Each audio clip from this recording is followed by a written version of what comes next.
boa, vamos aí. Então, mas assim, a ideia é que tenha esses entre 30 e 40 minutos falando, e depois a gente abre para as perguntas, e aí eu vou, com as meninas aqui, a gente vai dosando, para não ficar nem muito longo, também não ficar uma coisa muito curta. Assim, a Maravilha. ideia é que tenha esses... Já está passando, já. Depois a gente abre para as perguntas, e aí eu vou, com as meninas aqui, a gente vai dosando. Não ficar nem muito longo, também não ficar muito... Já está passando, já. Bom, então eu vou iniciar aqui agora para fazer essa primeira apresentação, né? No primeiro momento, a gente já está em transmissão ao vivo pelo canal do GPAP no YouTube. Inicialmente, dar boa tarde a todos, né? A gente tinha um número relativamente alto de inscritos, né? Isso me deixa muito satisfeito. Dar boa tarde, dar as boas-vindas a todos que estão participando, que seguem o GPAP, né? Que acompanham nossas atividades.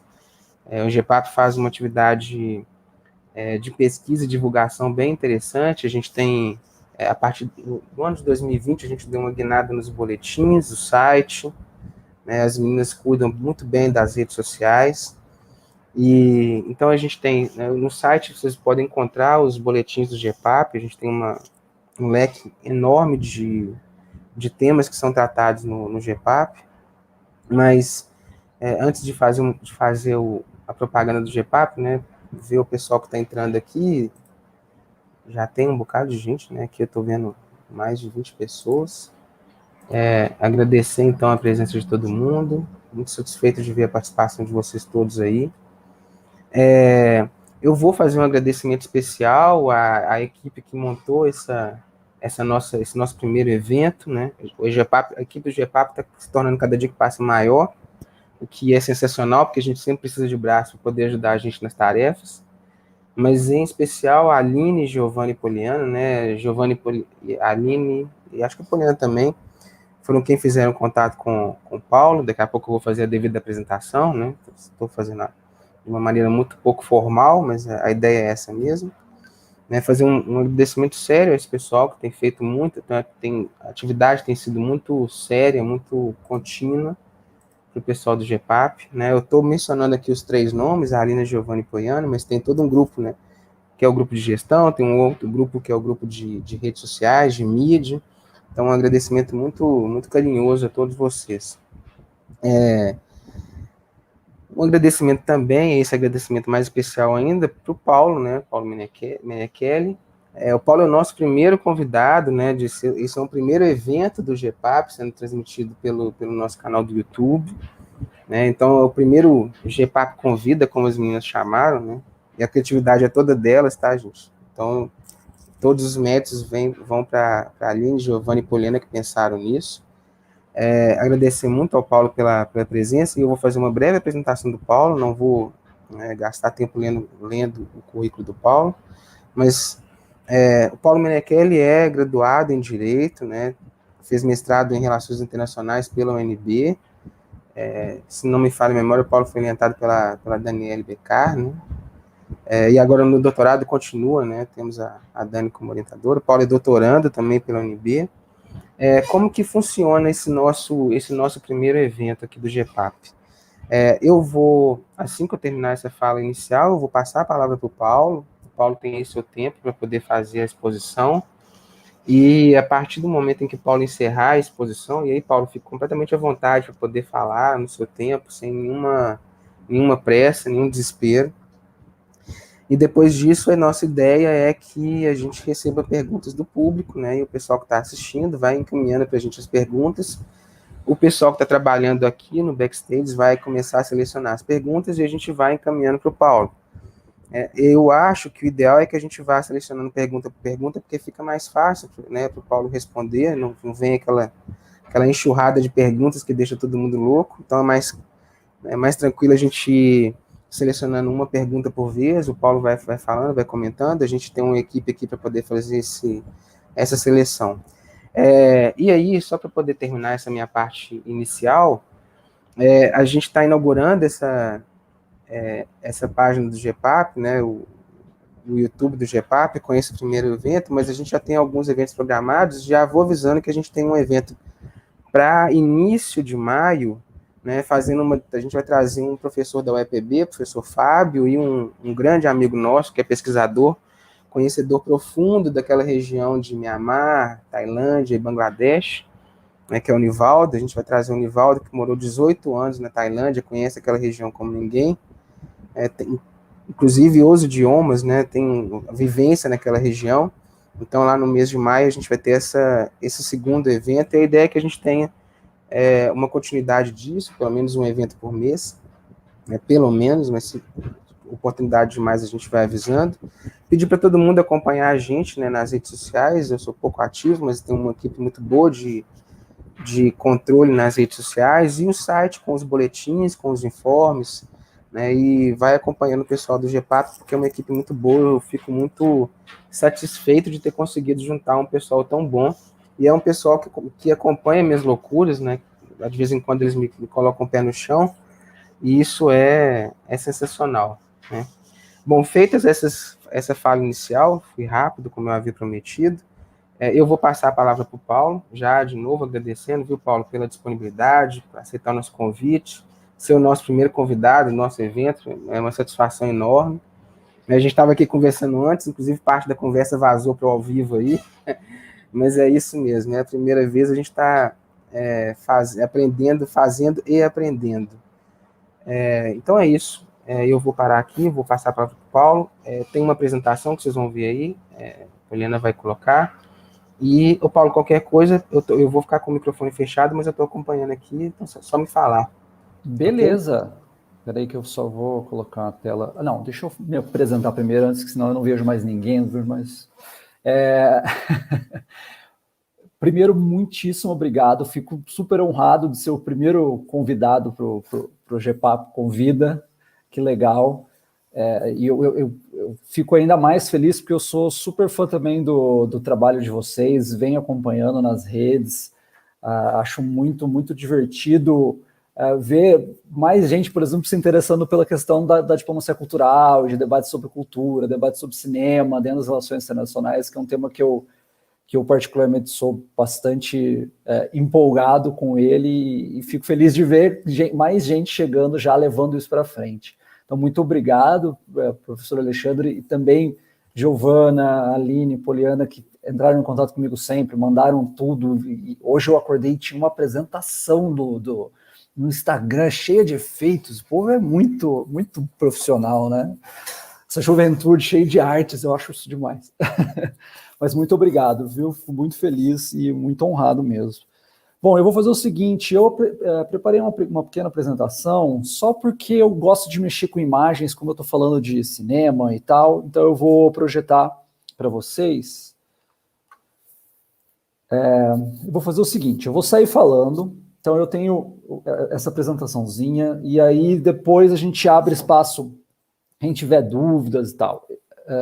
Fiquem super à vontade, coloquem no chat, depois a gente segue conversando. Eu vou falar só um segundinho sobre mim, só para explicar até um pouco como eu cheguei aqui, e cheguei nessa pesquisa sobre China e tudo mais, que eu acho que é legal, porque às vezes quem está começando na graduação, alguns desses temas podem parecer um pouco distante, né? Eles podem parecer um pouco fora das linhas principais de relações internacionais. Eu até dou uma disciplina na graduação do IREL, né, do Instituto de Relações Internacionais da UNB, que se chama Cinema e Relações Internacionais, e esse é um pouco do ponto que eu insisto muito com a turma, de que esses temas, por vezes, eles parecem um pouco distantes do mainstream, enfim, do que as principais teorias de relações internacionais tendem a debater, mas ele é um tema que ganha muita força, já vem ganhando muita força.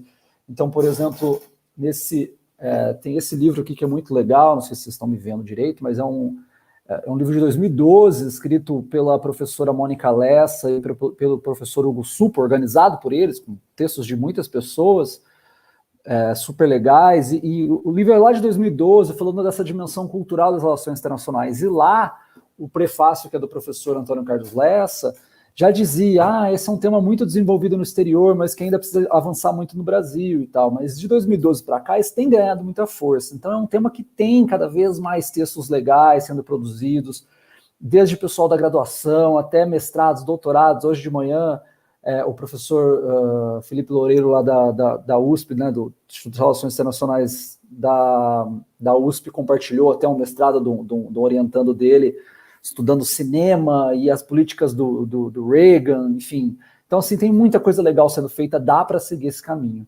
Eu fugi ainda mais da minha graduação, eu sou formado em Direito pela USP, e depois, por muito tempo, eu trabalhei com essas questões culturais, desde o meu TCC, na verdade, né, eu já estudava cultura, então na graduação em Direito, eu estudei a relevância da televisão pública no Brasil, que era um debate muito forte ali nos anos 2005, 2006, 2007, que é um tema que se discutia muito, a necessidade de pluralização da televisão brasileira e tudo mais. Depois eu estudei um tempo para o concurso do Itamaraty, mas sempre desenvolvendo também, ao mesmo tempo, projetos que relacionavam cultura e relações internacionais. E por conta desse envolvimento, eu fui convidado para trabalhar na Secretaria Municipal de Cultura de São Paulo, sendo o assessor de relações internacionais do então secretário de Cultura, que era o Juca Ferreira.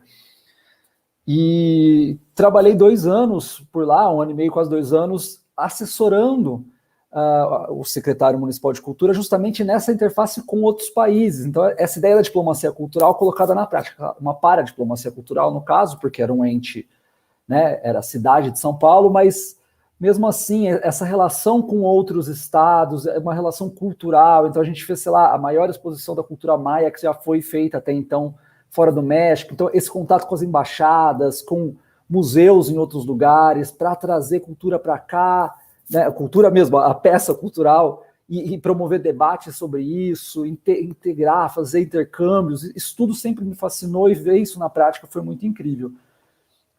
Depois, quando o Juca Ferreira foi para o Ministério da Cultura, ser ministro pela segunda vez, eu trabalhei mais ou menos 1 ano como assessor, como consultor do Ministério da Cultura, justamente num projeto de internacionalização da cultura brasileira, que o Ministério estava colocando em prática, estava sendo conduzido pelo professor Leandro Valiati, que é lá da Universidade Federal do Rio Grande do Sul, e que visava mesmo a buscar referenciais teóricos também. Então eu percebi a importância de estudos acadêmicos nessa área, que embasem essa ideia de diplomacia cultural. Tem uma teoria muito legal aí por trás, que a gente vai falar um pouquinho dela hoje, mas também buscando principais parceiros e tal. O primeiro estudo de caso era a China, porque o ministro foi convidado para ir à China, assinar alguns acordos, e isso seria, então, um primeiro estudo de caso para ver potenciais. Eu passei quase 1 ano fazendo esse estudo de caso. Enfim, 2016 foi um ano meio confuso no Brasil, seriam mais outros estudos de caso, mas as coisas acabaram mudando um pouco de rumo. Mas, de toda forma, todo esse estudo eu usei ele para embasar um projeto que acabou virando meu projeto, que eu já tinha entregado, ele foi usado internamente no Ministério da Cultura, mas um pouco do projeto que tinha mais a ver com a China eu usei para fazer o meu projeto de mestrado, que foi aprovado no Instituto de Relações Internacionais do UNB. Então, hoje a gente vai falar um pouco sobre o que acabou virando a minha dissertação de mestrado, com um artigo também publicado, que eu soube que vocês discutiram até na reunião aberta do GEPAP, fiquei super feliz, um artigo que eu escrevi com a minha orientadora, com a professora Daniele Ramos, e então essa virou a minha dissertação de mestrado. No doutorado eu foco especificamente na questão do cinema, eu vou falar mais na sequência por que isso. Então, assim, além dessa contextualização e tudo mais, eu vou falar um pouco de questões principiológicas. Então, o que quer dizer soft power e tal, a ideia da diplomacia cultural. Então, o que são esses conceitos? Mas super breve, para não entediar ninguém e concorrer com o celular de todo mundo aí. Vou falar um pouquinho de 3 instrumentos que eu analiso um pouco mais detidamente, que foi o que eu fiz na minha dissertação, nesse artigo publicado na Revista Brasileira de Política Internacional, que são os Institutos Confúcio, os veículos de mídia e o cinema, e aí eu concluo passando para a gente bater papo mesmo, que é a parte mais divertida. Então, assim, por que estudar a diplomacia cultural ou soft power? Por que estudar essas questões da China? Eu gosto de contar, no ano passado, ano retrasado, eu fui num congresso que era sobre China até, e eu estava numa mesa com um pesquisador bem tradicional de relações internacionais, e eu fiz essa apresentação toda que eu vou fazer para vocês, e quando acabou ele falou assim, nossa, legal, parabéns, mas assim, nada disso é muito relevante, né? A China, o importante é dinheiro e tal, infraestrutura. Eu falei, bom, estamos aqui com o Hu Jintao, então líder do governo chinês lá em 2007, isso ele foi de 2003 a 2013, mas aqui em 2007 está o Hu Jintao dizendo que na presente era a cultura tem se tornado cada vez mais uma importante fonte de coesão e criatividade nacional e um fator de crescente relevância na competição pelo poder nacional abrangente. 10 anos depois, temos aqui o Xi Jinping dizendo que vamos ampliar nossa capacidade de participar na comunicação internacional, de modo a contar bem as histórias chinesas, de apresentar uma visão panorâmica, multidimensional e verdadeira da China e aumentar o soft power do país. Então eu olhei para esse pesquisador e falei assim, bom, se está o Xi Jinping e o Hu Jintao falando que é importante, eu vou considerar a opinião deles e não a sua, né? Então, assim, isso é um incentivo para vocês que talvez vocês vão encontrar em algum momento. Eu sei que aí tem o professor Alexandre que compartilha dessa ideia de que a gente tem que pluralizar, mas talvez não se abalem quando acontecer isso com vocês, porque acontece, assim, isso é comum, mas está aqui um argumento para que se faça estudos disso. Eu não falo para fazer estudos disso em detrimento da infraestrutura, economia, muito pelo contrário, vamos fazer todo mundo junto, mas eu acho que essa ênfase dada pelos próprios governantes chineses mostram que esse é um tema a ser estudado. Mas o que é o soft power, né? Então, essa ideia do poder brando, ele é publicado a primeira vez em 1990 pelo acadêmico estadunidense Joseph Nye, que é professor de Harvard, e segundo Nye, o soft power ele se contrapõe ao hard power. O hard power, né, o poder duro, ele é derivado do exército e do dinheiro, né, das forças armadas ou da economia de um país. Então, por meio das forças armadas ou da economia, você pode forçar alguém a fazer o que você quer. Essa é a ideia de hard power, né? Você, por meio da coerção, você força alguém a fazer o que você quer. O soft power, por outro lado, você não força ninguém, você convence. Ele é um poder de convencimento, de que você faz as pessoas fazerem o que você quer, sem nem elas perceberem que elas estão fazendo o que você quer. Você vai com sutileza, e ele é derivado da cultura. Então, quando as pessoas veem a sua cultura e querem copiá-la, e querem ser mais como você. Valores políticos, quando as pessoas também olham isso e falam, nossa, que legal, a liberdade, a democracia, eu quero fazer igual. E a política externa, quando ela é vista como legítima. Então as pessoas falam, olha, os Estados Unidos não invadiu tal lugar, ele foi para levar a democracia. Paulo, opa, deixa eu te pedir um favor. Eu acho que os slides não estão passando. Eu não sei se tem que colocar em tela, eu acho que tem que colocar ele na tela inteira, mas eu sei que você deve estar lá no 5º, não é isso? Isso, agora apareceu. Tá, agora eu parei até e voltei, peraí, deixa eu projetar de novo. Desculpa te interromper, viu, Paulo? Não, faz muito bem. Não, eu fico falando sozinho aqui. E agora, tá? Agora apareceu na 5ª, tá beleza. Tá ótimo, tá. Obrigado. Peraí que eu voltei aqui no meu pro... Ele voltou sem querer pro começo, eu vou... Tá aparecendo aí o soft power, é isso? Tá aparecendo tranquilo agora. Tá maravilha, ótimo. Obrigado. Nada, que isso. Então eu dizer que o soft power ele é derivado da cultura, da liberdade e da política externa do Estado, né? Eu gosto muito daquele brasão ali embaixo, é um dos brasões do Departamento de Estado, né? Coisa da política externa dos Estados Unidos, mas eu acho muito semioticamente interessante, né? Que é o ramo numa mão e as flechas na outra, né? Um pouco bem a cara dos Estados Unidos. Mas essa é a ideia de soft power. E na China, como se estuda isso, né? Então, assim, o livro do Nye, de 1990, ele foi traduzido logo na sequência na China. Então, em 91, já se debatia bastante a questão do soft power na China. Há algumas diferenças em conceito, primeiro de diplomacia cultural e para soft power, tá? Vejam que diplomacia cultural está no título, aqui eu estou falando mais de soft power. A diplomacia cultural ela é o braço da diplomacia mais baseado em cultura, certo? Então, a diplomacia ela é a busca pelos interesses nacionais no campo externo. A diplomacia cultural é isso com base na cultura. Eu uso mais agora no meu doutorado o conceito de soft power, porque eu fui percebendo a partir do mestrado que esse conceito, durante o mestrado, os dois ainda estavam muito fortes, mas algumas publicações mais recentes foram me mostrando que se tem usado mais o conceito de soft power ou de soft power cultural na China. Por isso que eu tenho vindo mais para usar o conceito de soft power, mesmo sabendo que ele é passível de críticas, assim, que a gente pode falar mais na sequência. Mas na China, então esse conceito ele é bastante debatido, tem algumas publicações super relevantes, inclusive no Ocidente. Então tem uma publicação de 2008 que chama justamente, um dos capítulos dessa publicação é Soft Power with Chinese Characteristics, que é da Bonnie Glaser e de uma outra pesquisadora que agora me fugiu o nome. Mas em 2017, nessa onda de valorização, principalmente sob Hu Jintao, sai esse livro publicado com apoio da Social Science Academy Press, né, escrito pelo Guangzhou Zhang, e que fala justamente do cultural soft power, né? Então aqui o Guangzhou ele fala que o soft power da China ele tem como principal característica ser cultural. A gente viu ali que o Nai destacava muito 3 elementos, certo? Então, segundo o Nai, era a cultura, a liberdade e a política externa. Esse acadêmico chinês, ele diz que nem a política, nem valores políticos, nem política externa existiriam se não fosse cultura. A cultura é tudo. Então, a cultura seria o coração e a alma desse soft power.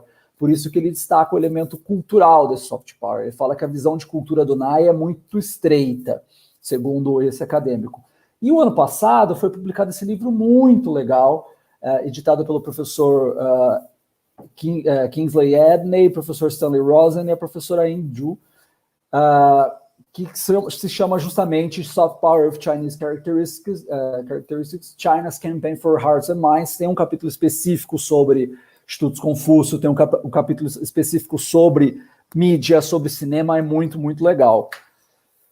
Então, feita essa introdução meio longa, mas eu acho importante porque tem características um pouco diferentes a partir de conceitos na China. Então, quem gosta desses temas, vale a pena ir atrás um pouco dessas referências, tem várias outras, porque é complicado usar os conceitos bem mais ocidentais, mais estadunidenses para analisar a China, porque há algumas diferenças fundamentais ali. Mas, pensando em termos práticos, como que a China coloca isso em prática? Então, a China coloca isso em prática por meio de alguns instrumentos. Como eu disse, eu estudei 3, que são os Institutos Confúcio, os veículos de mídia e essas dinâmicas do cinema. Vou começar pelo Instituto Confúcio, eu adoro aquela imagem de cima, porque não só tem um panda, mas tem um panda e um arco-íris, né? Nada pode ser mais fofo, mais soft do que isso. Então, assim, o Instituto Confúcio... Paulo, opa! Vou te interromper de novo, cara, me desculpa. Eu acho que você vai precisar passar os slides ou com o mouse, porque só descendo eles não estão acompanhando. Tá. Porque você estava falando dos livros, do slide 7, e o pessoal estava vendo só o 5º. Eita, nós. Tá. Então, e aí, eu sei que você já está para frente, eu já vi que você estava mais para frente, mas não precisa voltar, pode continuar falando normal. Tá. Mas eu acho que você vai precisar passar com o mouse, tá, para ele aparecer aqui para o pessoal. Se eu fizer assim, sem se ampliar a tela, você vê? A gente está vendo. Tá, sem então ampliar de repente, a tela. Para você, assim. Da forma como você está passando aí, ele está passando normal, tá tranquilo. Tá, então eu vou fazer assim porque, enfim, fica mais fácil para a gente... Beleza, obrigado, Paulo. Beleza, não, eu que agradeço. Então aqui são os 2 livros que eu comentei, depois deem uma olhada, vai estar aí no vídeo, depois eu posso passar as referências para vocês, compensa muito dar uma olhada neles, são bem legais, cada um do seu jeito, né? Aqui são os instrumentos, então, os Institutos Confúcio, os veículos de mídia e as dinâmicas do cinema. Aqui é essa imagem que eu estava comentando agora, que eu acho super, super fofinha, que tem um panda e um arco-íris.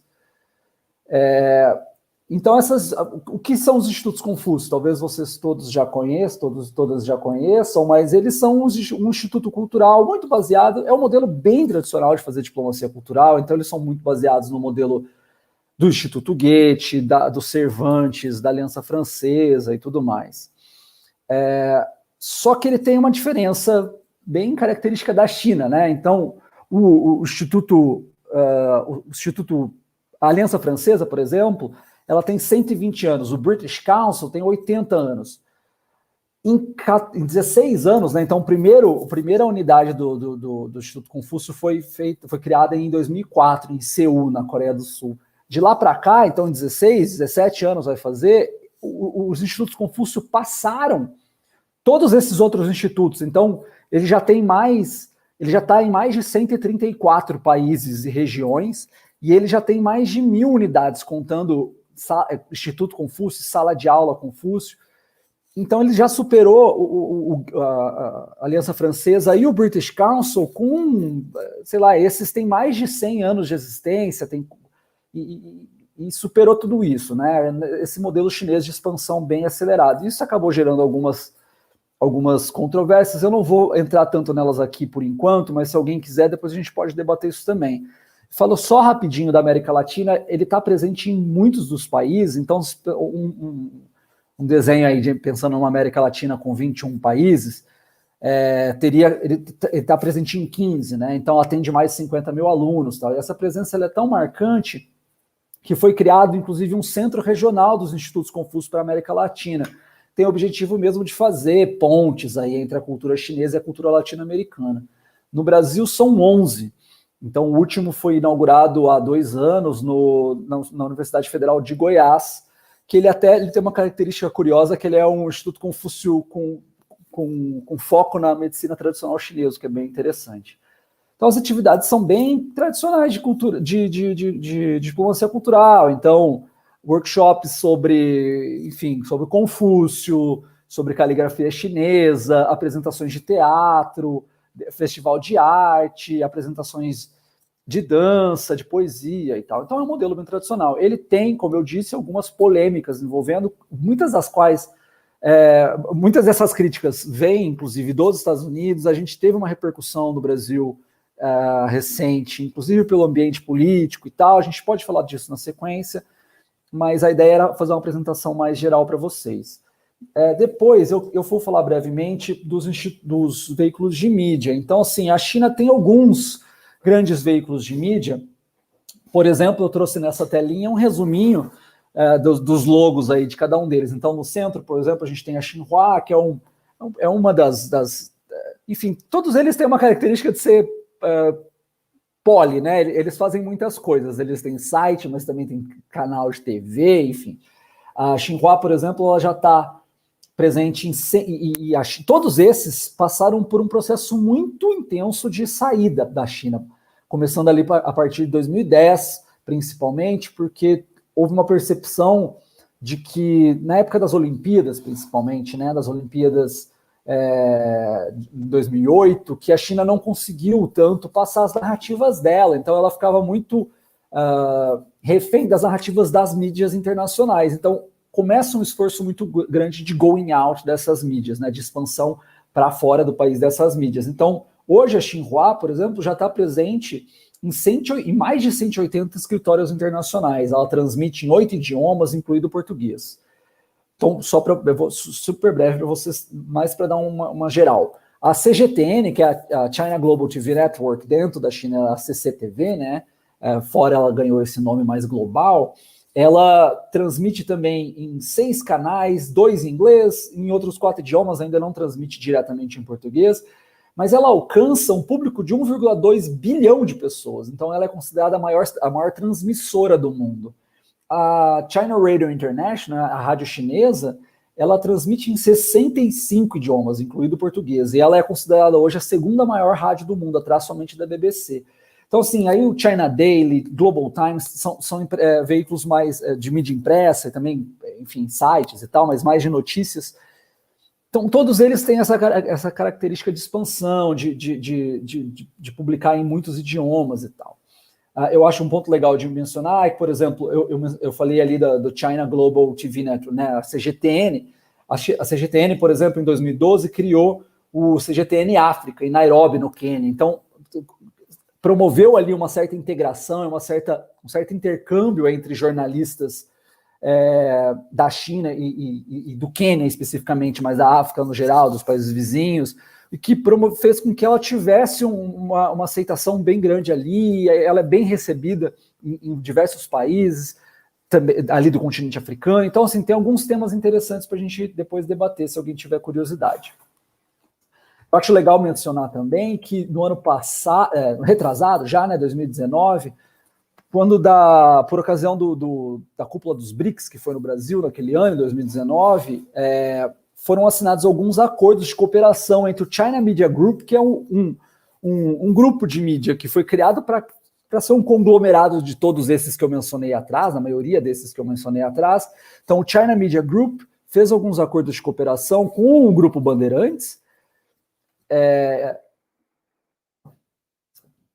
com a EBC, com a Empresa Brasileira de Comunicação, e com o Grupo Globo. E todos esses memorandos de cooperação, esses acordos de cooperação que foram assinados, previam produção de conteúdo compartilhado, por exemplo, com o Grupo Globo, cooperação em cinema, TV, entretenimento, esporte, 5G. Então, assim, há uma possibilidade aí de expansão dessa cooperação entre a China e o Brasil na área de mídia. Então, é algo também interessante para estudar.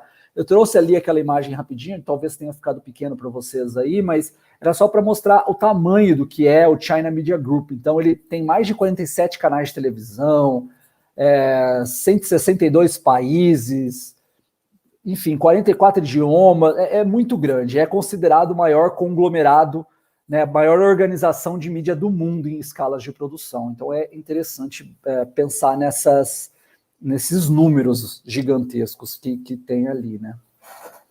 Enfim, para concluir, encaminhar para a conclusão, eu vou até perder um pouco mais de tempo aqui, que é o tema que eu tenho mais estudado agora no doutorado, e é a parte que eu me divirto muito. Eu justificando o porquê, inclusive, da escolha de me aprofundar nisso no doutorado.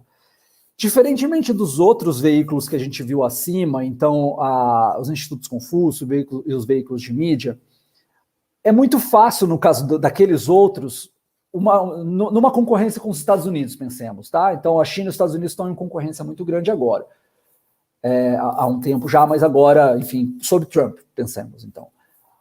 É muito fácil nesses momentos de tensão esses outros veículos serem freados. Então, começou a ter uma acentuação de fechamentos de Instituto Confúcio por causa, inclusive, de pressão do próprio presidente dos Estados Unidos. O presidente dos Estados Unidos pressiona os senadores, que pressionam as universidades, que falam, bom, a gente vai fechar. E começaram a fechar alguns Institutos Confúcio. A mesma coisa com os veículos de mídia. Se pressionou para que os veículos de mídia da China se registrassem como agentes estrangeiros. Eles tinham o mesmo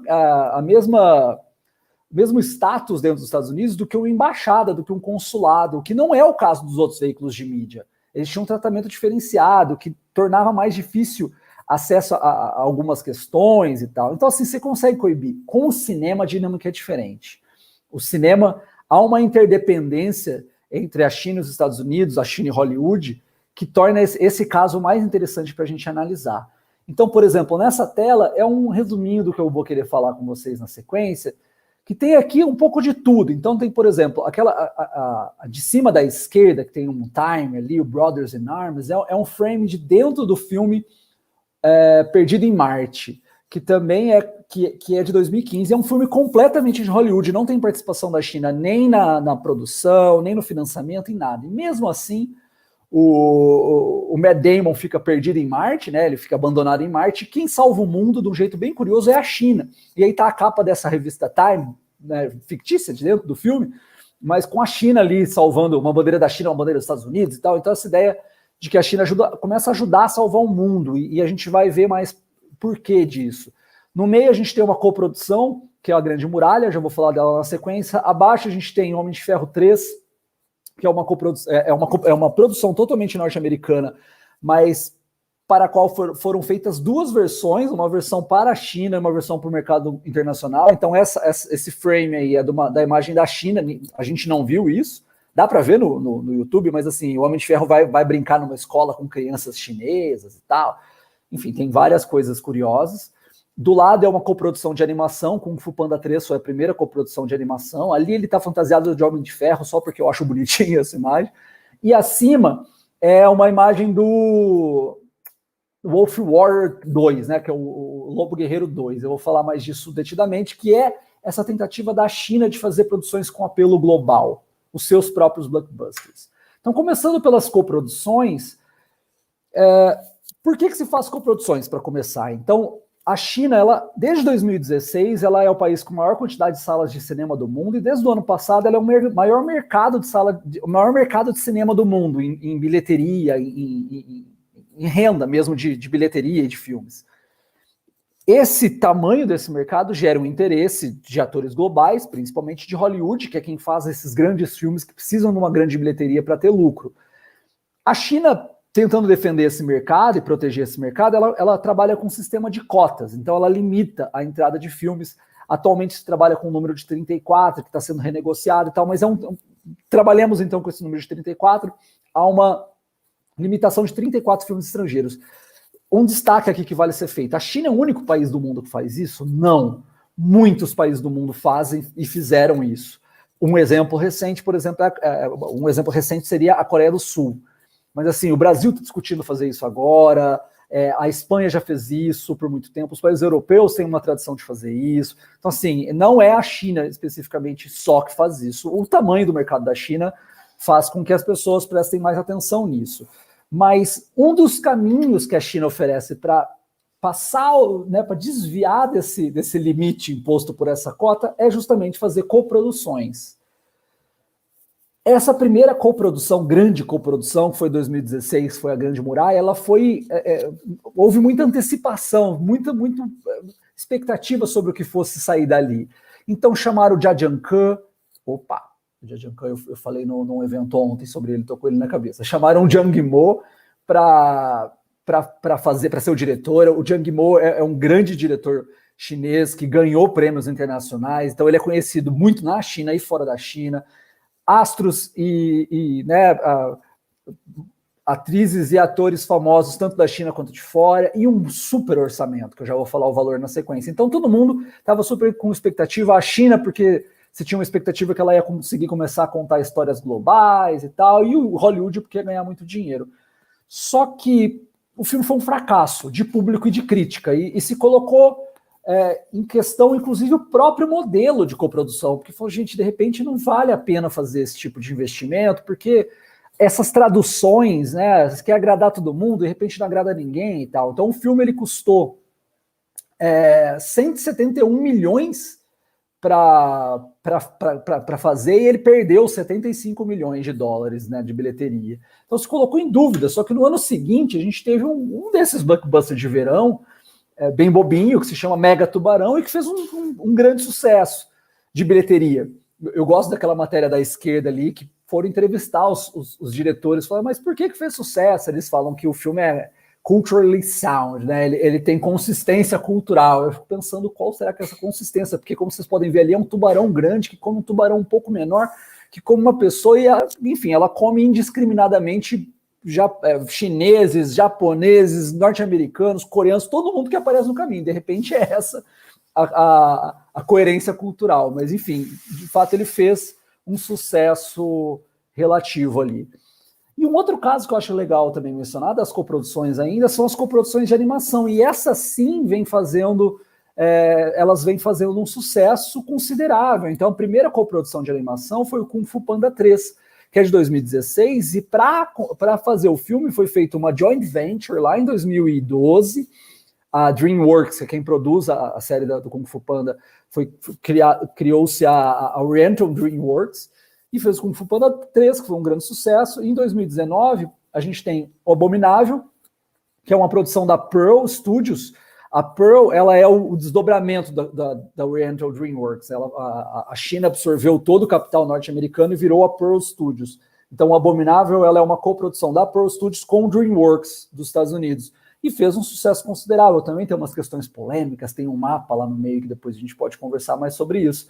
O ano passado, a gente teve o Over the Moon, né, A Caminho da Lua, que inclusive foi indicado ao Oscar agora, de melhor animação, sendo a primeira coprodução indicada ao Oscar, a coprodução China e Estados Unidos de animação indicada ao Oscar. Então, assim, dá para ver que eles estão fazendo um sucesso considerável nessa área de coprodução de animação. Então, esse pode ser um caminho para se seguir.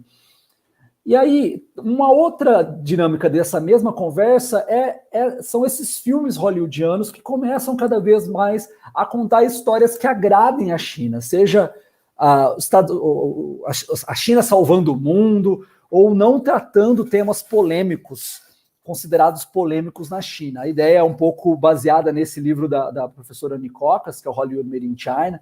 Eu vi que a Giovana fez uma resenha bem legal, publicou nos boletins ali, vale a pena dar uma olhada sobre o livro. E eu, na semana passada, foi minha banca de qualificação do doutorado, e a professora Annie Cocas era uma das pessoas da banca. Eu tive essa honra, fiquei super de tiete. Mas a base é um pouco essa pesquisa dela. Ela é uma das pessoas que vem falando disso há muito tempo, e isso começou a reverberar na mídia. Então, por exemplo, aqui essa matéria do New York Times, o New York Times fez em 2018 um especial, que era como a China se tornou uma superpotência. E tinha uma parte sobre economia, uma parte sobre infraestrutura e tal, exército, e um deles era falando sobre o cinema. Então, como a China está reescrevendo o seu próprio script, né, seus próprios roteiros e tal. E aí, falando justamente isso, fazer uma pergunta que eu gosto de fazer nas minhas apresentações. Então, quando é a última vez que você lembra de ter visto um filme com um vilão chinês? Vocês lembram que estão vendo? É difícil lembrar, né? Qual foi o último vilão chinês que você viu? E aí, o próprio New York Times responde: se você não lembra, isso pode não ser tão surpreendente. E aí ele conta essas dinâmicas todas, de que por causa desse mercado gigantesco que existe na China, os estúdios norte-americanos, os estúdios de Hollywood, não aprovam mais filmes que falem mal da China, ou que tratem o governo chinês, o Partido Comunista da China, desde uma perspectiva negativa, ou que possa ser considerada negativa. Por quê? Porque se eles fizerem isso, o governo chinês, que é quem determina os filmes que vão ser exibidos, que podem ser exibidos na China ou não, eles podem não aprovar. E se um filme deixar de passar na China e perder esse mercado chinês, ele pode ter prejuízo no mundo. Porque, por vezes, um filme, só o mercado chinês salva o filme, a bilheteria de um filme. Então, não vale a pena arriscar para os estúdios, é o argumento do New York Times. Então, eles acabam não fazendo mais filmes que tratem do governo chinês de um aspecto negativo. E ele dá alguns exemplos que são bem interessantes. O primeiro deles é o filme Red Dawn, que é o que está aqui, né? Então, aqui estão os paraquedistas caindo ali. Red Dawn, ele é um filme da década de 80, o primeiro, né?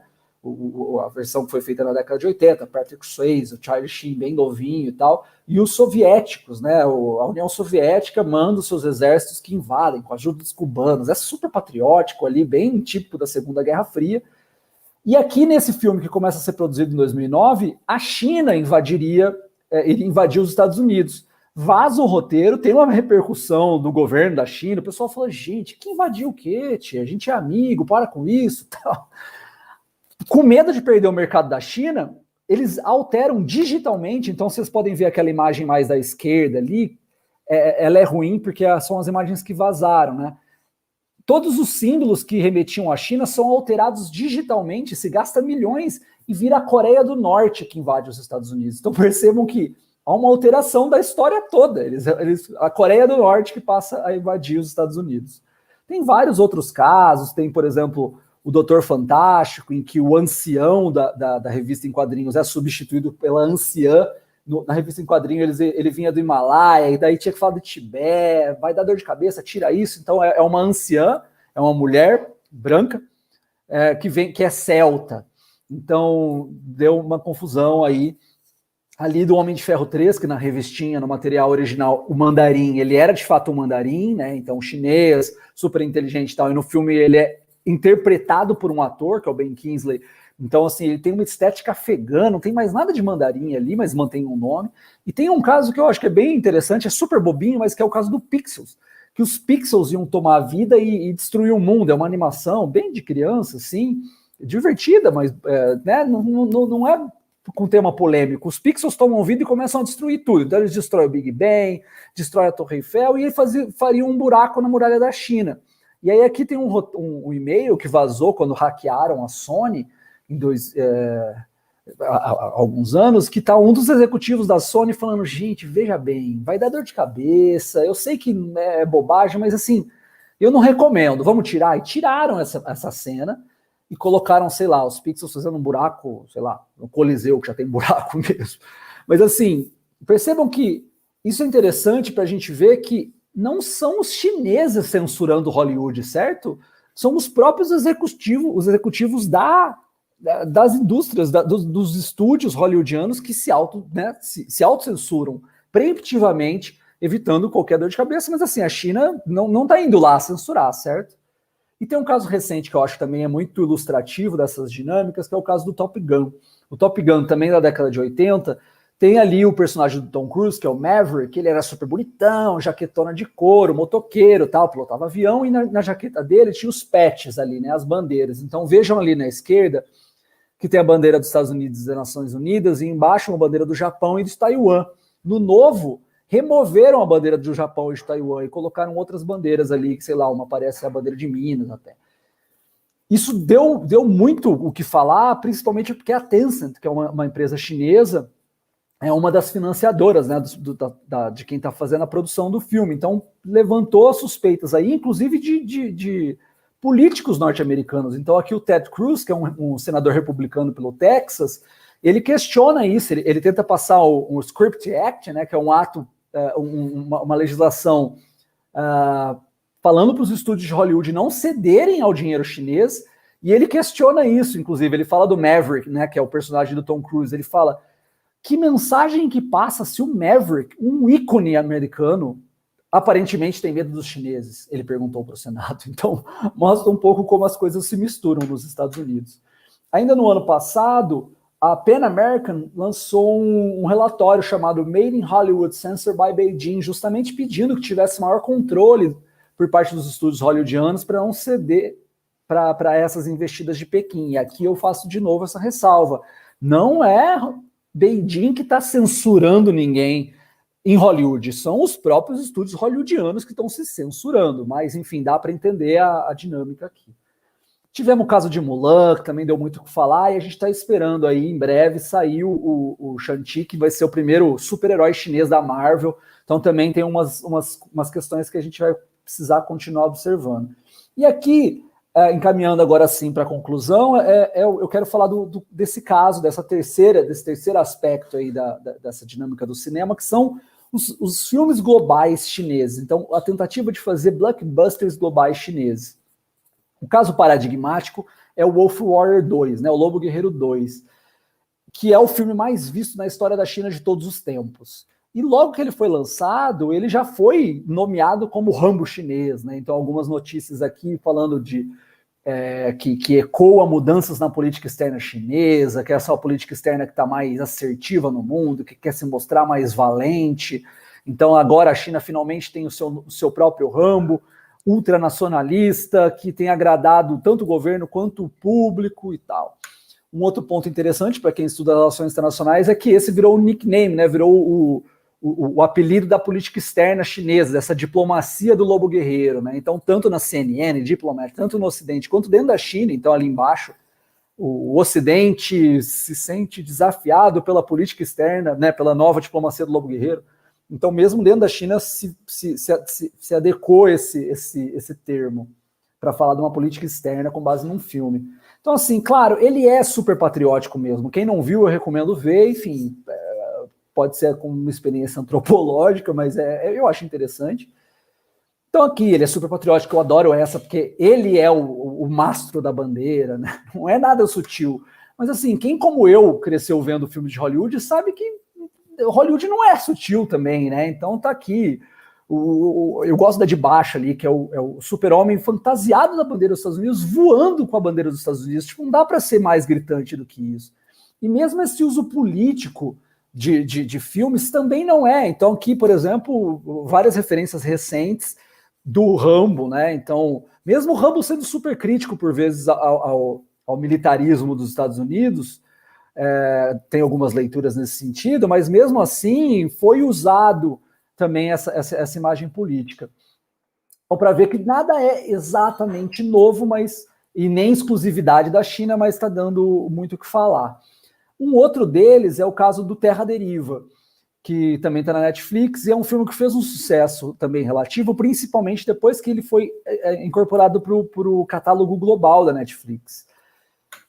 E aqui, essa matéria é também escrita pela professora Nicocas em 2000 Desculpa, é um op-ed, né, um artigo de opinião da professora Nicocas que ela publicou no Washington Post, em que ela fala justamente isso, que é uma ficção científica no qual a China tenta vender a sua visão de futuro, né? Tipo, é um futuro com características chinesas, né? Uma ideia de que aqui a gente está acostumado, sei lá, vai vir um asteroide, é o Bruce Willis que vai chegar e vai salvar todo mundo, né? Explodir tudo, salvar todo mundo. Aqui não, aqui são os chineses. Então, é uma ideia de vender o futuro, mostrar visões de futuro por parte da China. Inclusive, esse é o título de um capítulo, eu fiquei sabendo ontem, esse livro agora acabou de entrar em pré-venda, desculpa o jabá, mas é que eu acho legal. Vai ser o terceiro volume do Relações Internacionais e a China, que é organizado pela professora Cristine Zanella e pelo professor Edson Neves Júnior, e esse trata de organizações internacionais e governança global, e eu escrevi um artigo justamente sobre o Terra Deriva, e o título é Terra Deriva, Organizações Internacionais e Governança Global em um Futuro com Características Chinesas. Então eu analiso um pouco desses debates. E eu acho legal mostrar que há uma estratégia governamental por trás disso. Eu acho que isso é legal a gente se atentar também para quem estuda relações internacionais. Então, aqui, por exemplo, em 2020, foram publicados umas diretrizes, né? Então foi publicado uma série, um guia de diretrizes da China para desenvolver o setor de ficção científica, vejam só, de filme de ficção científica, vejam só que específico. Então diz ali que a prioridade número 1 é conhecer muito bem e implementar o pensamento do Xi Jinping, mas também seguir uma direção correta no desenvolvimento desses filmes, destacando valores chineses, a cultura tradicional e contemporânea chinesa, mostrando a China como uma nação cientificamente desenvolvida, valorizando cientistas e mostrando a China como, desde uma luz positiva, como uma nação tecnologicamente desenvolvida. E isso também com a intenção de cada vez mais estar presente em plataformas de streaming, como o Netflix. Um exemplo é o caso do Problema dos Três Corpos, que vai ser adaptado, é uma trilogia do Liu Cixin, que vai ser adaptado para uma série para Netflix pelos produtores do Game of Thrones. Então há muita expectativa aí. E sigamos acompanhando isso. Então eu agradeço muito o tempo. Desculpa, eu falei até um pouco mais do que eu gostaria, mas é porque eu sou completamente maluco por esse tema. Eu fico muito feliz de estar podendo falar com vocês. E eu deixo aqui meus contatos, mas depois eu também me sigam nas redes ali que a gente conversa mais e fala sobre cinema, China e tudo mais, que são os temas que eu passo o dia discutindo. E espero que tenham se divertido também, e eu vou adorar ouvir as considerações, perguntas, dúvidas, angústias de vocês. Obrigado, gente. Muito bom, foi sensacional, a fala foi ótima, viu, Paulo? Eu tenho certeza que vai despertar um bocado de curiosidade de pergunta do pessoal aqui. Antes de passar, de trazer aqui para a tela as perguntas, eu escutando, cara, é muito interessante quando isso acontece, né? A gente vai escutando as coisas, vai elaborando, acaba aparecendo alguma coisa na cabeça.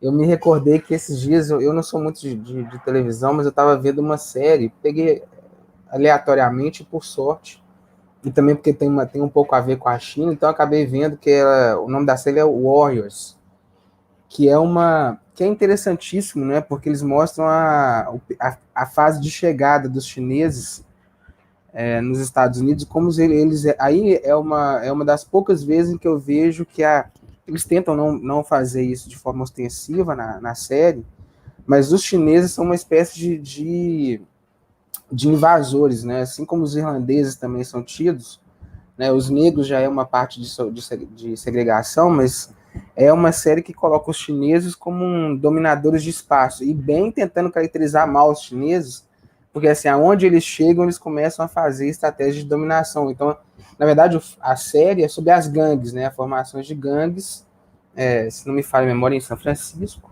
eu acho que é isso mesmo. Né? E essas gangues começam a distribuir os bairros, né? Tem os bairros divididos com os irlandeses, os nativos, né? A população negra é quase toda escrava. Vários asiáticos também são utilizados como mão de obra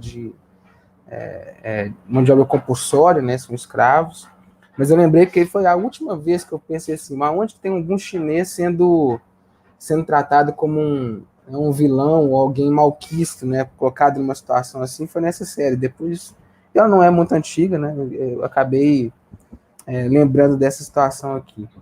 Bom, mas vamos começar a passar a pergunta para o pessoal ser atendido. Isso, obrigado. Tá aí, Paulo. Investimentos em atletas é uma forma de diplomacia cultural. Ótima pergunta.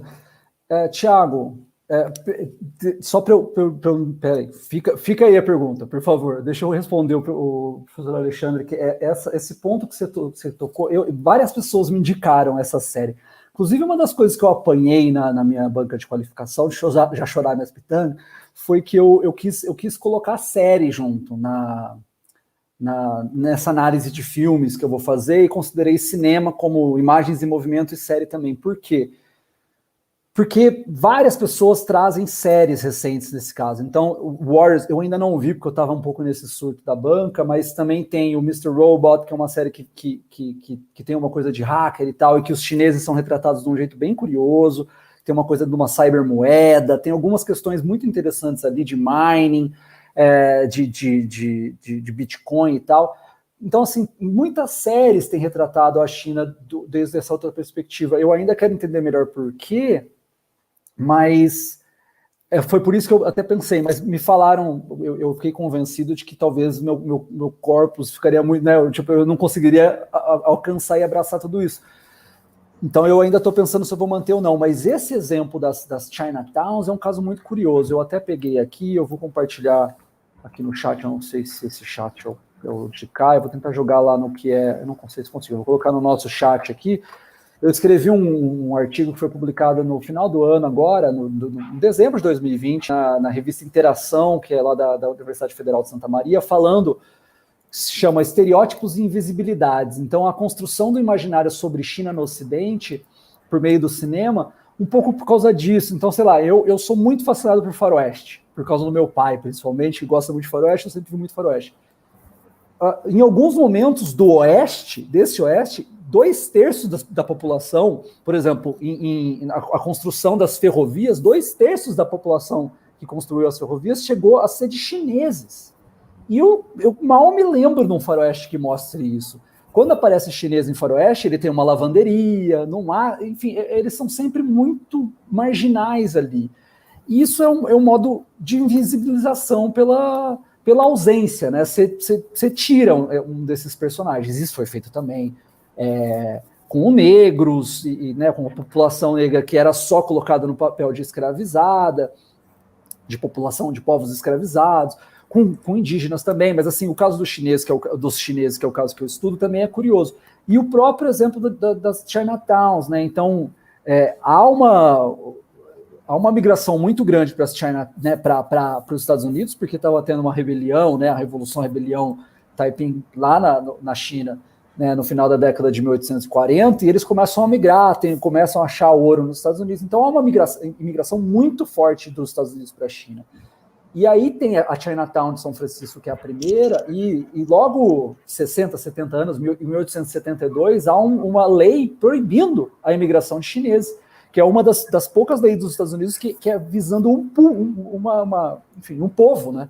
E ela fica em vigor por muitos anos. Então, assim, há muitas questões aí para ser analisadas, e é curioso que se volte a tratar disso agora, no momento que tem um ódio crescente contra os chineses, né? Então, assim, é bem interessante pensar nisso tudo. Mas depois o caso da Warriors é interessante porque é o seguinte, ela volta muito no tempo. Então, ela vai lá no surgimento e nos primeiros fluxos de entrada dos chineses. Né? Então, eles estão criando base. Então, obviamente, que eles estão voltando no tempo histórico e estão retratando a presença dos chineses criando os bairros. Né? E você estava falando sobre a última vez que eu vi algum faroeste retratando chinês, e não é um faroeste porque é um pouco caricato, é um filme que chama O Cavaleiro Solitário. Ele é caricato mesmo, tá? Ele é bem caricato. Com o Johnny Depp. O Johnny Depp faz um índio, né? Olha só, vê se o cara é mais branco impossível, ele retrata um índio, né? E foi a última vez que eu vi mostrando os chineses como população utilizada na construção de estradas de ferro, de ferrovia, né? Mas, enfim, deixa eu parar de falar e deixa você responder o pessoal aqui, senão a gente não termina. Porque o tema vai ficar puxando minha vontade aqui, mas eu vou me controlar. Vamos lá. Agora, então, ó, eu vou para o Thiago. Thiago, é uma ótima pergunta. Eu participei de uma mesa, eu acho que no comecinho de janeiro, que foi organizado pelo Centro de Estudos de China, pelo Centro de Estudos Chineses da Universidade Estadual do Rio de Janeiro, né, da UERJ, e da Universidade de Aveiros, que é lá em Portugal.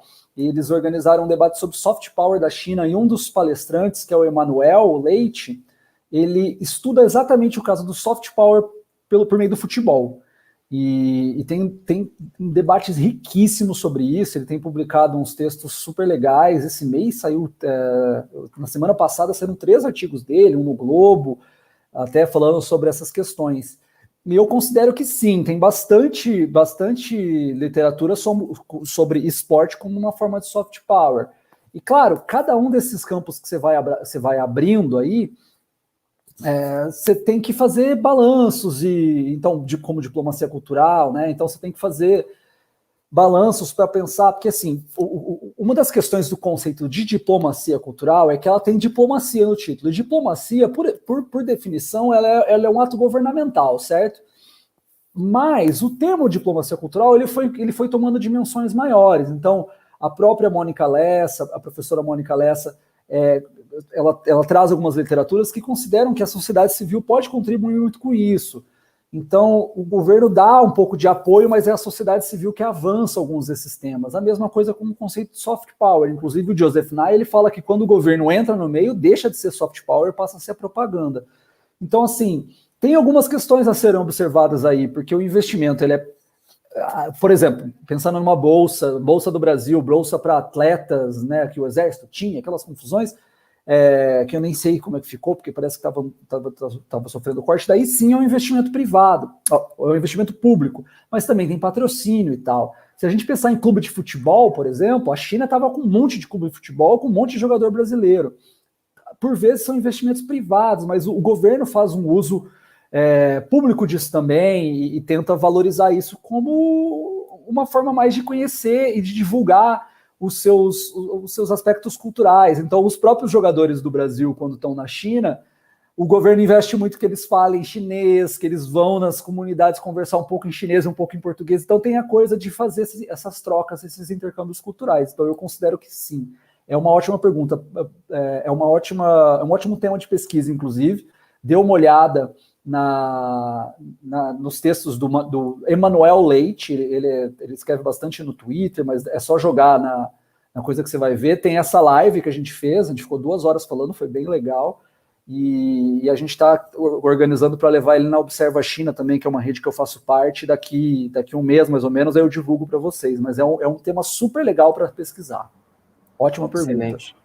E tem o volume de investimentos chineses na questão do esporte, né, infraestrutura, sediar, aquisição de clubes, né, participação nas ações de clubes, né, fazer com que os atletas migrem de uma região para outra, abertura de escolinhas, é um movimento enorme que eles estão fazendo. Né?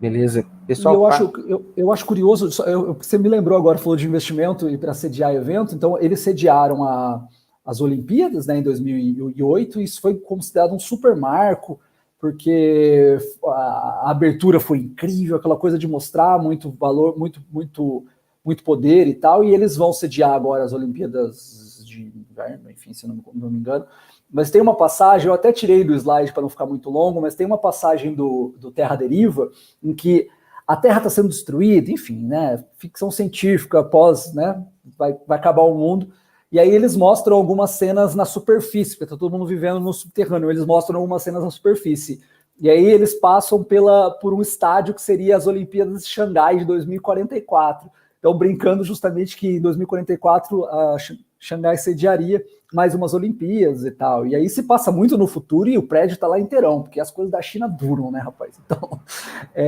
eu acho isso legal. É uma ênfase que eles têm feito mesmo, de sediar eventos e de ser um lugar de recepção e tal. Então, também tem esse ponto bem lembrado. Muito bom. Isso, obrigado, pessoal. Aline, essa pergunta, bom, eu deixei para vocês fazerem mesmo, porque se eu entrasse só nessa, eu daria uma palestra inteira, mas eu acho ótimo o teu ponto, e assim, eu fiz, na minha dissertação de mestrado, por exemplo, eu fiz um estudo de caso mais detalhado sobre os Institutos Confúcio nos Estados Unidos. Por que dá dor de cabeça nos Estados Unidos? Primeiro que, assim, os Estados Unidos é o país que mais recebeu institutos Confúcio, então, contando todos os outros 5 primeiros países da lista, você pegar uma lista com os 10 países, pegar os Estados Unidos em primeiro, os outros 5 não chegam no número dos Estados Unidos. Então, os Estados Unidos tem muito mais do que todos os outros, assim, mas muito. Então, isso deu um pouco de polêmica, mas por isso também, por essa dimensão. Então, o pessoal se assustou, e aí já começam essas conversas de que é dominação e tal. Mas por que tem muito Instituto Confúcio lá? Por interesse dos Estados Unidos também. Aconteceram muitas políticas de incentivo à promoção de idiomas mais diversificados, principalmente depois do 11 de setembro. Então, houve uma percepção ali de que precisavam estudar alguns idiomas considerados de risco, inclusive árabe, chinês, enfim, para conhecer mais esses temas. Então, desde o Bush já havia um incentivo, e depois com Obama fizeram 2 grandes programas incentivando, que era o 1000 Strong, depois 1 million, sei lá, 1 billion Strong, eu acho, que era incentivando intercâmbios culturais, inclusive, que estudantes estadunidenses fossem para a China e aprendessem mandarim. Então, houve um interesse. Só que aí, em 2012, inclusive, o proponente dessa carta faleceu ontem, por muita coincidência, o Marshall Solins, que é um antropólogo bem famoso, não por isso, ele é famoso por outras coisas, mas ele também, na minha vida, ele entrou um pouco por isso, eu não sou da antropologia, eu conheço o nome dele por causa disso. Ele era da Universidade de Chicago, e ele começou a questionar como os institutos Confúcio limitariam a liberdade de expressão dentro da academia, a liberdade acadêmica.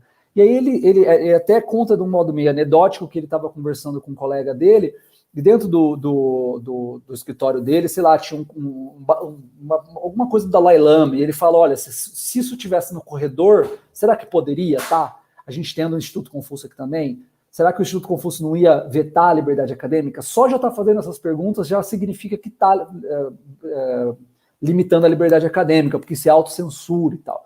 E aí ele promove um abaixo-assinado, que é assinado por muita gente, e aí isso é muito mal lidado de um jeito muito mal pela diretora dos Institutos Confúcio da época, a diretora global, que fala, quer saber, ela fala lá na China, né, numa entrevista numa rádio da China, ela fala, quer saber, quer fechar, fecha. Isso é traduzido para os Estados Unidos, o pessoal fala, então você quer, aí fecha. Só que na mesma semana, na Universidade de Pensilvânia, por outro motivo completamente, por motivos administrativos, não estava tendo matrícula suficiente, fecharam os Institutos Confúcio da Universidade da Pensilvânia. Então, na mesma semana, fecharam 2. E aí começou um buchicho que iam fechar Institutos Confúcio no lugar todo. Nunca mais fechou. Assim, nos Estados Unidos, demorou até Trump para começar a fechar de novo. Mas todo ano sai um monte de matéria falando do perigo que os Institutos Confúcio representam para a liberdade acadêmica. E, de fato, tem alguns casos muito notáveis e que isso aconteceu. Nesses fatos, é difícil de negar. Então, tem um exemplo que é sempre trazido, que é uma das universidades. O cara convidou o Dalai Lama, e aí parece que por uma pressão dos Institutos Confúcio desconvidaram o Dalai Lama, o que deve ser uma ofensa grande em vários aspectos. Então, assim, a gente não pode deixar de condenar. Teve um outro caso que é conhecido como Incidente de Braga, que era lá em Braga, em Portugal, que ia ter um evento, estava tendo um evento que era patrocinado por várias instituições, entre elas os Institutos Confúcio e uma instituição de Taiwan. E tava no fim, sabe? Quando você tem no panfleto, assim, patrocinado por tal, tava lá o nome dessa universidade, desse lugar de Taiwan, e como se fosse o país Taiwan. Essa mesma diretora dos Institutos Confúcio estava lá, ela viu as brochuras, ela mandou recolher e rasgar as páginas. Então, assim, o pessoal falou, gente, olha isso. Então, assim, mas foram poucos casos. E mesmo críticos à China, por exemplo, sei lá, o David Shambaugh, que é um sinólogo bem estadunidense, assim, ele não é nem de longe um cara que alivia para a China. Ele falou, olha, gente, está tendo traços macartistas nisso aí, né? Então, assim, eu, quando termino a minha dissertação, em 2018, eu falo que os casos, quando aconteceram, eles têm com certeza que ser condenados, mas no universo de mais de 1.500 institutos Confúcio, meia dúzia de casos não dá para a gente generalizar. Então, eu sou estudante do Instituto Confúcio da UNB, por exemplo, e eu tenho aula com brasileiro. Assim, a gente fala de tudo. Eu não consigo sentir pressão, mas, enfim, eu acho que dá para a gente pensar e analisar mais detidamente esses casos. E, claro, isso tomou uma nova dimensão com o Trump, e aí começaram a fechar mais institutos Confúcios, e esse tema começou a ganhar debate no Brasil, porque, enfim, né, a gente está vivendo esse tempo maluco. E ele já chegou no Brasil com essa cara, quando saem matérias e jornais mais próximos do governo atual, já sai assim, um perigo da China é abraçado pelo Brasil. Gente, a gente tem 11 Institutos Confúcio no Brasil, olha o tamanho disso, e assim, então eu acho complicado, mas eu acho que é importante debater isso, porque isso vai ganhando espaço na mídia, e ele é perigoso quando ele já entra com esse aspecto. Tem um toque de xenofobia aí também, né? Tem um toque de macartismo, xenofobia, sinofobia. Então, assim, eu acho que a gente tem que ficar atento para esses debates. Mas é uma ótima pergunta mesmo, Aline. Obrigado. Beleza, é verdade. Essa é uma treta interessante. Bom, temos outras aqui. A Índia pode ser um adversário para essa dinâmica entre Hollywood e China, tendo em vista que a grande população e a indústria de cinema já consolidada. Adorei a pergunta. Teve até um pesquisador da UNB, que na verdade ele era, se não me engano, da Federal da Bahia, e num desses programas de intercâmbio dentro das instituições do Brasil, ele também defendeu lá e aqui, e era muito legal a pesquisa dele, Jefferson. E ele até brincava, ele criou um acrônimo que era CINE. Então era China, Índia, Nigéria e Estados Unidos. Eu achei ótimo. Aí depois o pessoal, não, mas é muito país. Ele falou, mas senão eu vou perder o acrônimo, porque era tão bom o acrônimo. Né? Mas o caso indiano, não sei se todo mundo sabe, mas os dois países em maior produção de cinema do mundo é a Índia e a Nigéria, né? Então é o que é chamado de Nollywood, que é a produção nigeriana, e Bollywood, que é a produção indiana. E eles produzem muito mesmo. E os filmes de Bollywood têm uma história muito longa com a China, inclusive. No período pós chegada do Partido Comunista ao poder em 49, foi vetada a entrada de cinema hollywoodiano, e um dos cinemas que substituíam e tinham um público muito grande na China era justamente o cinema da Índia. Agora, globalmente, eu acho que é difícil pensar em adversários, porque tem público para todo mundo, né? Então, assim, ao mesmo tempo é muito difícil concorrer com Hollywood, onde Hollywood já é dominante. Então, para a China é um caminho muito longo. Toda essa apresentação que eu fiz para vocês, eu já fiz variantes dela em vários lugares. E eu, no geral, apanho quando eu faço ela, porque o pessoal fala, gente, mas quem vê filme da China? Tipo, eu vejo, cada vez que eu falo, eu percebo que mais e mais a gente está vendo. Mas, assim, é difícil falar que concorre com Hollywood, né? Então, nas salas de cinema do Brasil, por exemplo, em 2019, que é a última vez que a gente tem dados não pré-pandemia, as salas de cinema brasileiros, mais de 75% das salas são ocupadas por produções estrangeiras, na maior parte do tempo, e essas produções estrangeiras são esmagadoramente hollywoodianas, nem europeias, nem outros países, muito sucesso, o Parasita, mas assim, gente, é quase insignificante a audiência delas comparando com grandes sucessos de Hollywood. Então, eu acho que assim tem espaço para todo mundo crescer, globalmente. Eu estou falando do Brasil porque é o caso que a gente tem os dados mais à mão, mas globalmente, quanto mais cinema, melhor. O próprio Bong Joon-ho, né, do Parasita, ele falou, quando ele recebeu um dos prêmios, que o Hollywood, depois que superar aquele entrave de 1 centímetro, que é a legenda, eles vão se abrir para um mundo novo de cinema. Porque é isso, tem produção no mundo inteiro, tem tempo, espaço de tela. Agora que a gente tem streaming, a gente tem espaço infinito quase de produção e espaço para mostrar. Então, assim, eu acho que é legal sempre lembrar da Índia, mas eu acho que a gente tem que tomar cuidado para não retratar como adversário, porque não tem muito isso, assim. E é importante lembrar que nos Estados Unidos, especialmente, que é um dos campos onde essa disputa poderia ser travada, o público norte-americano vê 1% da sua audiência de filme legendado, assim, eles têm muita dificuldade com filme estrangeiro, ainda tem, tá diminuindo, mas assim, então tem espaço para aumentar isso muito, né? E então é um ponto para a gente ficar sempre de olho. Eu acho que mais do que isso vale olhar os exemplos indianos e ver como alguns dessas barreiras que eles conseguiram quebrar e a gente tentar ver como, e a gente como acadêmico e acadêmica, né, tentar entender essas dinâmicas, e os nossos produtores e produtoras olharem também, tentar copiar casos bem-sucedidos, porque é um exemplo a ser seguido aí também. É verdade. E é extremamente interessante, né? A gente está acostumado com a legenda, mas a gente está pouquíssimo acostumado com as produções que não são as grandes produções, né? Não são as produções hollywoodianas. Então a gente vê muito pouco cinema europeu aqui no Brasil, né? São o que a gente chama daquelas salas de cinemas alternativas, né? Uns espaços menores. Nunca é numa sala gigantesca um filme, um Parasita, um filme francês, né? Que vem de outros espaços, né?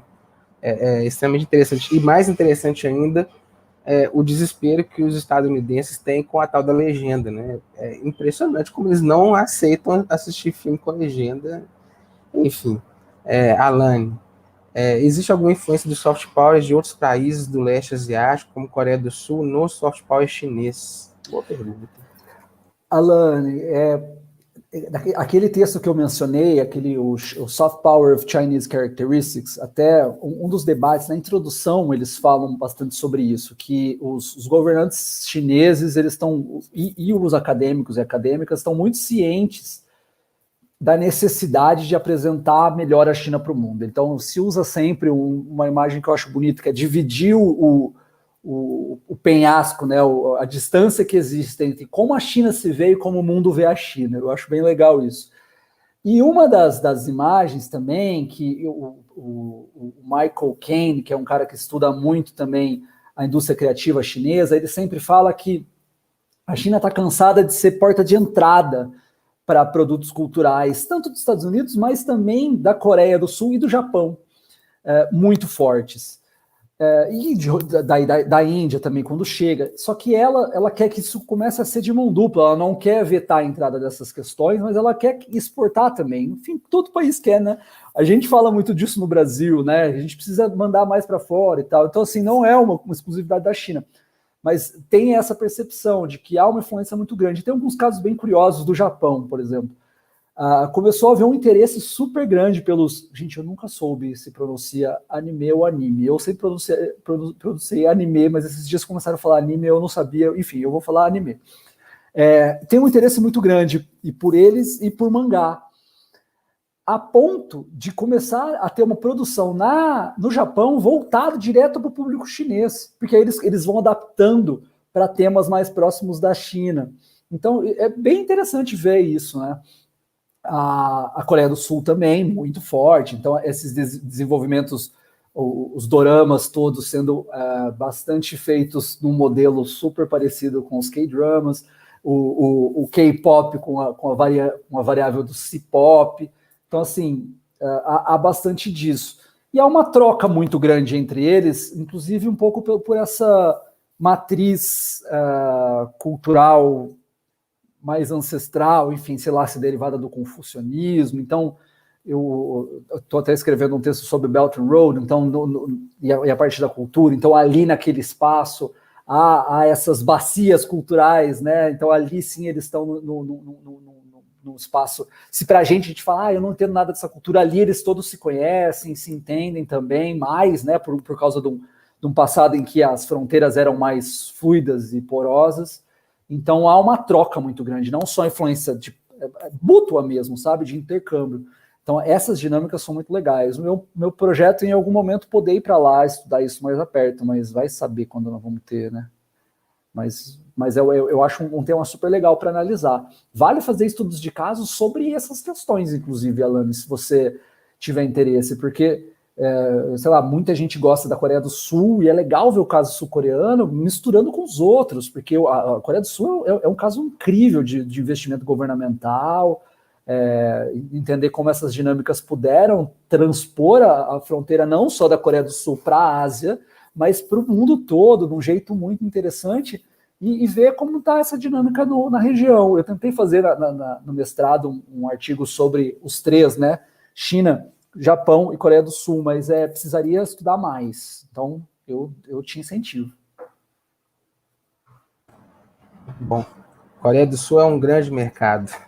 Giovanna que eu diga. Bom, vamos lá, Alice.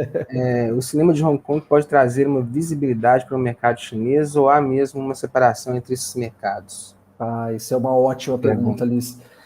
Porque é um debate super constante, assim, né? E agora, por exemplo, enfim, é isso. Em alguns momentos se considera o cinema de Hong Kong como separado, em alguns momentos se considera as pessoas de Hong Kong como... Enfim, mas esse é um caso muito, muito frequente, né? Por exemplo, a diretora do... Nossa, me fugiu o nome dela agora. Que acabou de ganhar o Globo de Ouro, meu Deus do céu, foi a mulher, me fugiu o nome dela, daqui a pouco eu lembro. Mas ela foi criticada porque ela passou muito tempo nos Estados Unidos, então dentro da China falaram que ela talvez não fosse chinesa o bastante. Então são disputas essas de identidade que são frequentes. Agora, quando é interessante, se fala muito disso, né? Então o próprio cinema de Hong Kong da década de 60, 70, todos os filmes de Kung Fu, do Bruce Lee e da turma toda, né, dos Shaw Brothers, que era o Shaw Brothers era o estúdio que produzia esses grandes filmes e tal. A China usa isso muito como soft power quando acha interessante, e por vezes tem essas discussões, quando se mostra ali uma identidade muito... A própria imagem retratada no filme, ela destoa, é uma imagem muito cantonesa, muito não pensando no global, e daí aí se trata de uma forma mais, enfim, distante uma coisa da outra. Mas de fato é isso, tem uma tradição, o próprio, sei lá, Wong Kar-wai, tem vários cineastas de Hong Kong que são muito famosos globalmente. Então, por exemplo, eu falei ali do filme do Shang-Chi, né, que vai ser o super-herói da Marvel. O vilão do filme vai ser o Tony Leung, que ele é muito famoso por fazer todos os filmes do Wong Kar-wai. Então, mas aí se retrata como e ele é nascido em Hong Kong, viveu em Hong Kong e tal. Então daí ele é retratado como o ator chinês. Então assim, tem muito disso. A gente precisa tem que olhar caso a caso mesmo. Eu sei que a pergunta é aquela carta mágica de cientista social, né? Depende do contexto, mas é meio isso mesmo.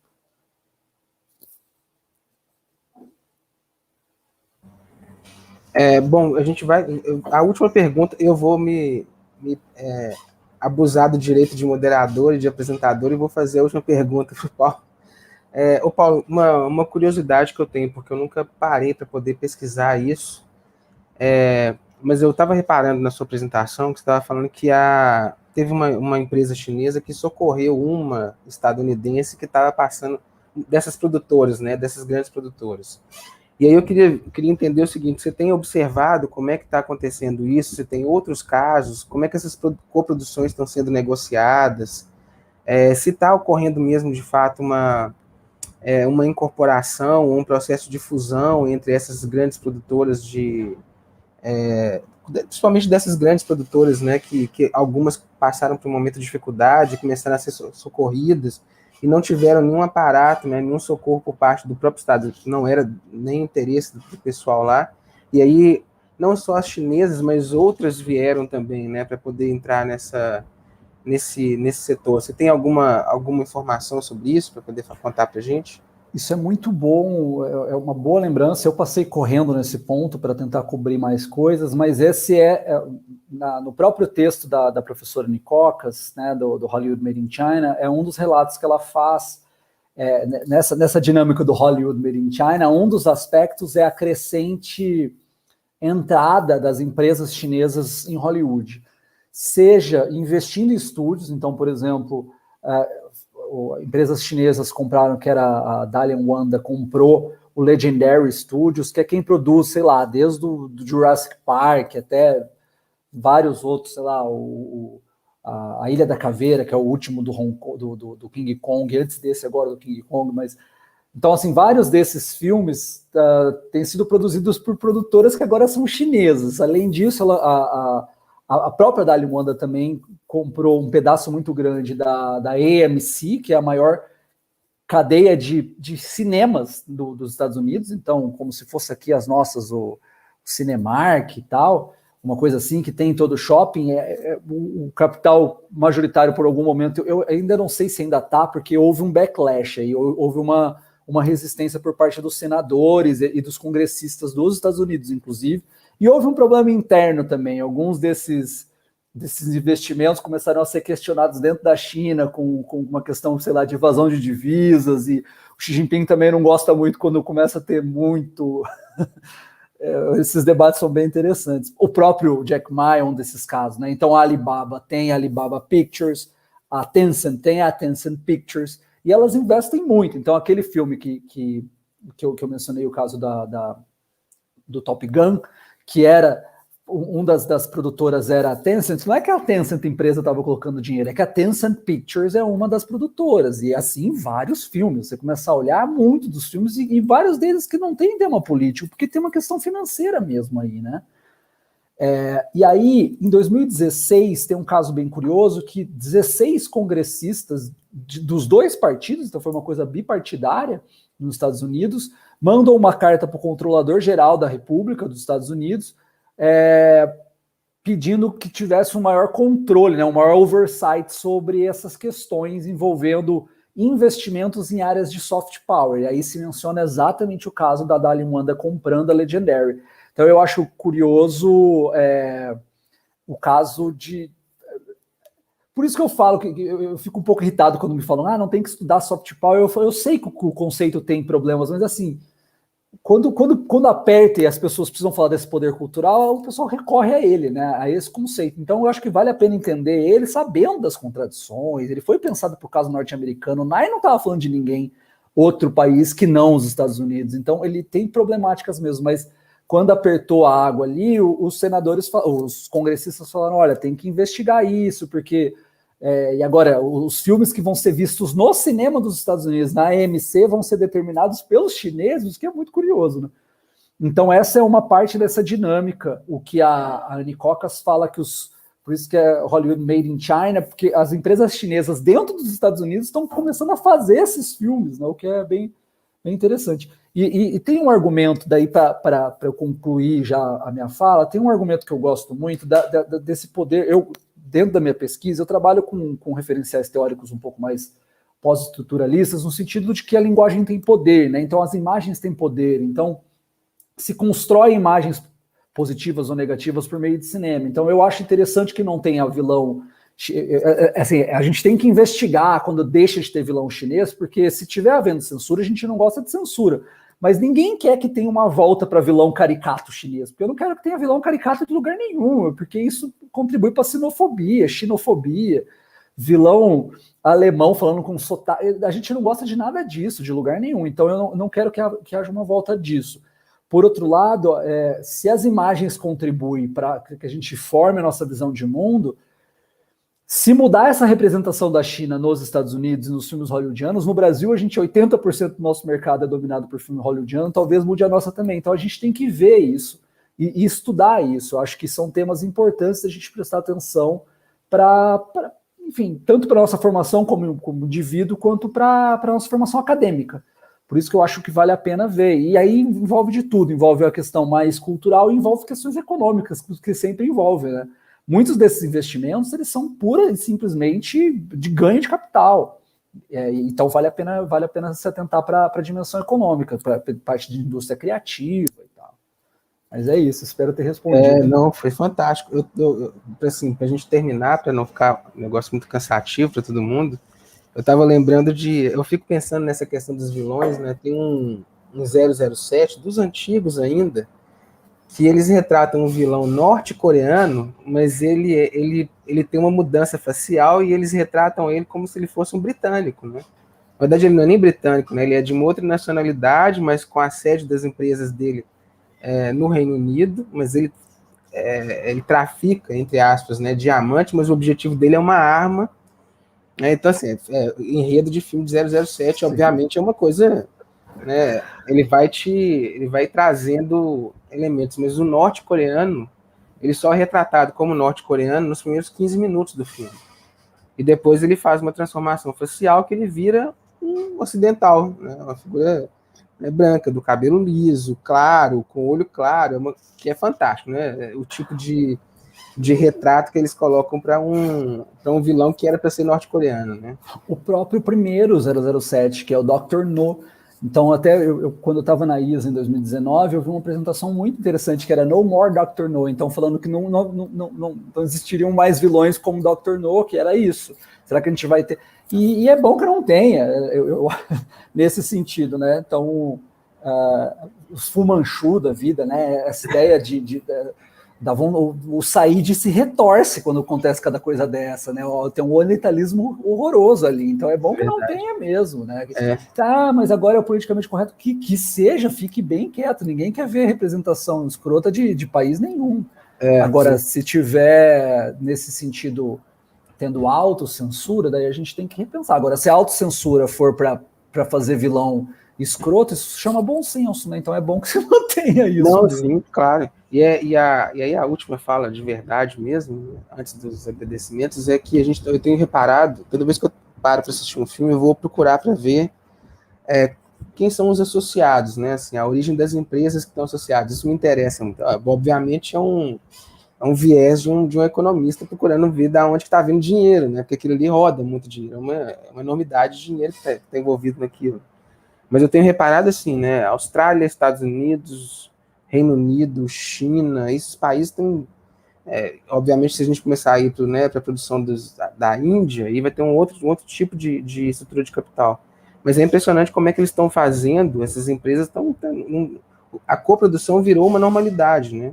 Não é mais um caso extremo, né? É um caso normal, né? Virou a normalidade que a gente tem para esse cenário, né? Mas enfim, muito bom, excelente. Bom, eu vou começar a encerrar, né? Primeiro agradecendo o Paulo por essa fala, a presença aqui com a gente, foi fantástico, Paulo, foi assim, foi muito bom.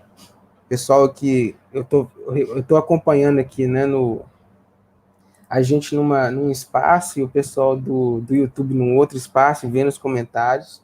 Os comentários foram assim, todo mundo agradecendo, o pessoal achando muito bom, muito fantástico. É um assunto cativante, o pessoal acaba se interessando, é muito difícil a pessoa não gostar de cinema, né? Não gostar de filmes, né? Não ter um momento de diversão que envolva isso. Fazer associação disso com a política, né? Com assuntos econômicos, com o desenvolvimento cultural.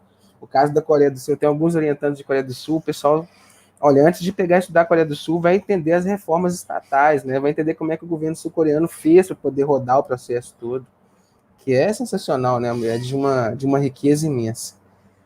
Então, voltando a agradecimentos, fico muito satisfeito com a sua presença. O pessoal que estava acompanhando a gente, muito obrigado, foi muito bom.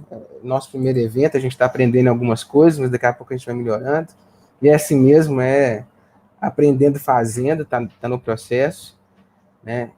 Paulo, quer falar alguma coisa antes da gente fazer o encerramento? Eu queria só agradecer mais uma vez, gente, muito, muito obrigado, eu me diverti muito, espero que vocês também, agradecer ao professor Alexandre, Giovana, Aline, Poliana, a turma toda que mandou ótimas perguntas, fico super feliz quando o debate flui assim, a galera participando, eu acho que para quem dá aula, isso é a parte mais incrível do processo, que quando a gente O professor Alexandre estava falando a mesma coisa, que não gosta muito de ficar falando sozinho, porque ninguém quer dar sermão, né? A gente quer conversar e aprender todo mundo junto. Então, obrigado por isso e sigamos, contem comigo sempre. Eu sigo acompanhando o trabalho do GPAP nas redes, que está incrível.